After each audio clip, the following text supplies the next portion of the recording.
Chapter 5. The Forest of Rearrangement.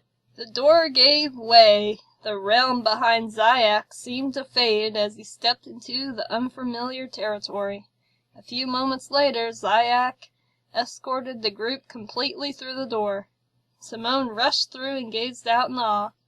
He inhaled the scent of lilac as his focus fell on a forest surrounding them. The greens, browns, and colorful array of flowers made for beautiful scenery. Wow, this place sure has a different atmosphere. Simone peered back towards the ever-darkening hallway. It appeared to collapse behind the group. Like Looney said, let's get a move on. To Simone, the aroma was enticing, and the beauty breathtaking. This place feels magical. Looney tousled in its pocket with bliss. This is the Forest of Rearrangement. It changes off and on, you'll see. Zayak gave Looney a confused expression before he shrugged. Maybe the way out will be through the forest. Is there an easy way through without getting lost? Simone reflected back on the ball court where everything changed there as well. No, Looney retorted, because this realm is like a blueprint for the physical world, and you know how much stuff changes there. It's a ripple effect. Looney sounded matter-of-fact. Zayak, maybe we should just pick a direction and just go straight. We're bound to find an end, right? Perhaps one of these levels will lead to the physical realm. Zayak voiced distress. Looney sighed. I usually just go which way feels the funniest. Simone's eyes narrowed. What do you mean by funnest? I meant funniest, Looney giggled. Wait, that didn't make sense. Looney became confused. I like to go where it is the most fun. How does that sound? Looney smiled. Simone was amused and petted Looney. That works, little fella. Zayak, you know, we fell from up there. Simone pointed towards the sky. So maybe we need to climb a mountain to get out. Zayak glanced. He only observed blue, purple, and pink skies with rolling white clouds. I don't know how we could fall through a sky. Zayak walked towards the entrance of the woods. Soon he found a light brown path made of dirt in which they traveled. The worn-in features indicated a popular route. Careful, Zayak. You never know what made these paths. Simone followed. Are you sure you don't want me to lead? Zayak stopped pacing. You can lead, Simone. As they traveled a little farther on the path, strange trees appeared to stare at the group. Some appeared with eyes in various places, some opening and closing. Man, that's creepy. They're all watching us. Hey, Looney, do these trees have names? Simone continued to lead, sword drawn, ready for anything to happen. It's like everything is alive in weird ways. Looney blushed. I don't know their names, Zayak questioned. And how come they can be alive? Looney giggled. Because they're conscious. Everything in the universe is composed of consciousness. I thought everyone knew that. So here consciousness can do anything? Simone inquired as he pressed on. Hee hee. Consciousness can do anything within existence as long as it don't impose limitations on itself, Looney relayed. Zayak's hair stood on end as he hiked deeper into the Forest of Rearrangement. One cyclops tree with no leaves glared dead center at the group, its eye like a mirror. Zayak noticed his reflection. Feels like it could attack me. Just then a flock of sprouts uprooted, and as if their roots became legs, fled through the gap in Zayak's legs. Simone leaped back with his sword aimed at the little sprouts. Zayak shrieked and bounced as if he saw a rodent. His back slammed against the old cyclops. Zayak glanced back at it. Time slowed down as the giant pupil dilated. Simone withdrew his weapon. Gee, Zayak, those look like harmless little saplings. Simone's eyes widened as he noticed the tree behind Zayak. Zayak! I think you should move behind me, like right now. Simone grabbed Zayak's arm and quickly redrawn his sword. Mimicking Simone, a vine wrapped around Zayak's corresponding arm. The mighty vine squeezed tighter than a nurse taking pulse. Simone knew he had to keep Zayak safe when Zayak became subject to a game of tug-of-war. The one-eye glared at Simone as he shouted, "Hey, you, let go!" Simone let go of Zayak's arm and raised his sword. He took a mighty swing and missed the vine. At that moment Zayak felt weightless, as the vine swung him like a rag doll. Simone watched Zayak sway high in the air. "Come on now," Simone yelled with an idea. "Zayak, make me a chainsaw instead of a sword. Then I can cut this tree down the size." Zayak couldn't hear Simone. He only heard wind popping in his ears. "Darn it!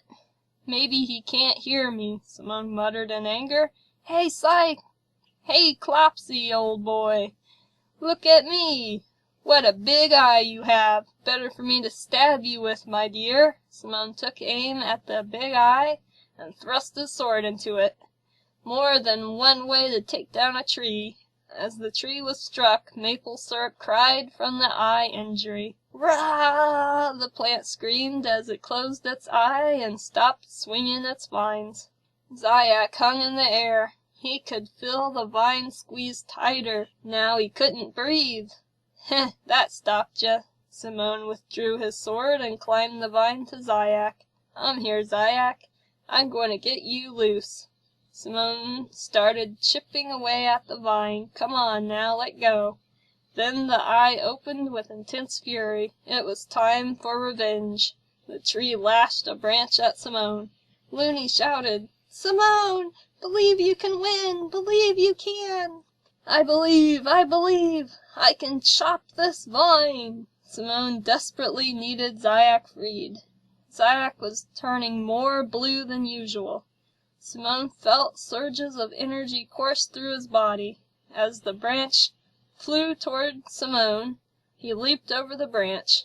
While he came back down, the sword sliced into the vine. "Really believe in yourself!" Looney cheered as the vine snapped. Zayak's body collapsed as Simone sprang off the swirling vine and grabbed him. Simone shook Zayak. Zayak, you can breathe now. We have to get out of here."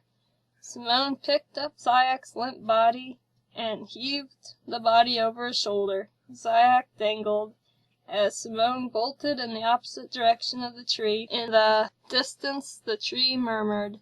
Looney seemed happy the whole time. Simone wondered if Zayak had passed out. His body breathed shallowly. Simone paced before he found himself at a safe distance. Simone panted when he stopped running, and gently laid Zayak down. He checked Zayak over. "Zayak, how you feeling, man? Are you all right? Anything injured?" "I'm having a hard time breathing," Zayak spoke weakly. He coughed slightly before reaching toward Simone. Simone took Zayak's hand and gently pulled him into his lap. "Is that better?" Simone needed to catch his breath. He leaned against a tree and held Zayak. Zayak clung on to Simone for a while. Within the pause, he started to breathe deeper. "Thank you, Simone. I owe you." Simone grinned. "You don't owe me anything, man.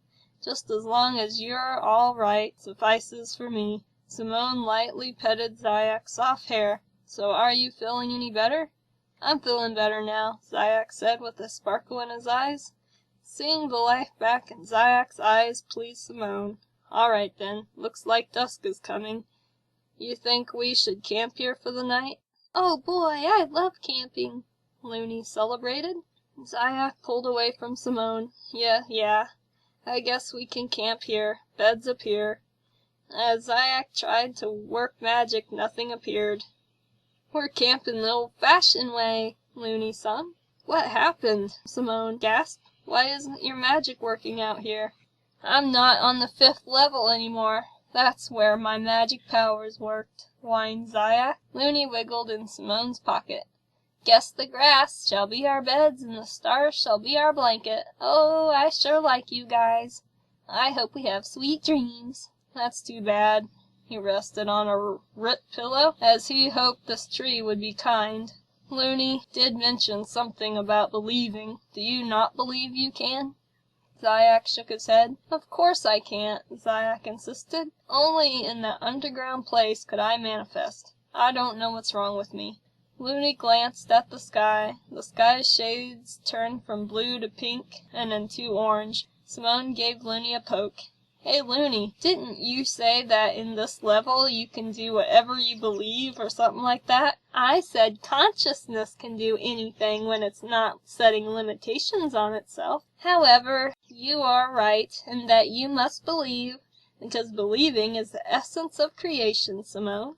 You have to first have a thought, believe in that thought, and watch everything line up to support your belief.